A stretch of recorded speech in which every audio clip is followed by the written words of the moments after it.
working in metals. I've been awarded in Clay Glass Metal Show for jeweling, even though I didn't have a single piece of jewelry in my booth.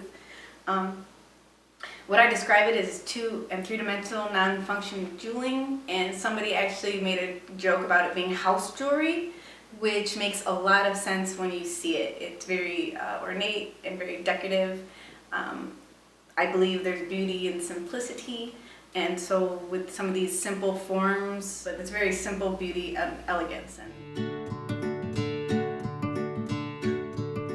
Somebody told me that my work looks like I work in fractal geometry, which I had to look up, and it's basically how nature as it expands will follow a pattern. It'll be a repetitive pattern, and a lot of times it's spiraling bigger or smaller. Sometimes a lot of it's preparation. It's not just the actual weaving. A lot of it is having to unweave, having to. I do all these myself, all the framing of each piece. So that starts with this, and this is all handwork. I can't even tell you how I do most of my stuff. And then from there I just went nuts, and then I got into this whole playing with wires and weaving wires.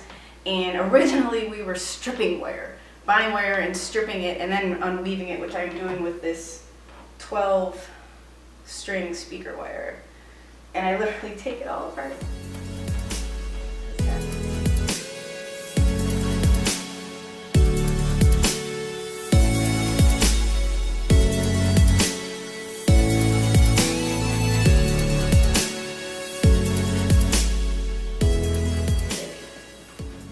This alone will take about 20 minutes, and I will form a perfect circle just with my bare hands.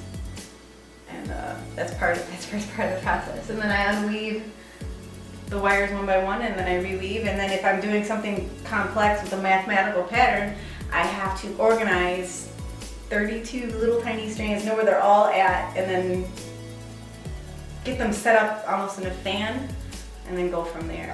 I would make a circle, square, rectangle, different ones, and then come back and after I take it apart, I reweave a tree, or I've been weaving leaves, literally sew it down nice and tight, pick out a nice mat, nice coloring, and I frame it.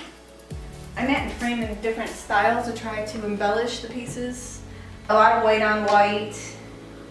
This is one of my more latest pieces. I've gotten into geometric patterns. Right now they're being influenced by measures and mathematics of music. This is 32. Measures of music are 4, 16, 4, 8, 16. This is taken to another level.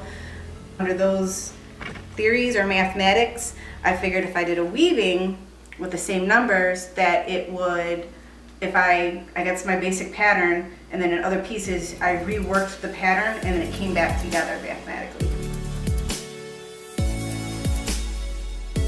I don't even know. I mean, we started twisting wires together. It just seemed like it made sense. Keeping my hands busy, keeping your mind straight.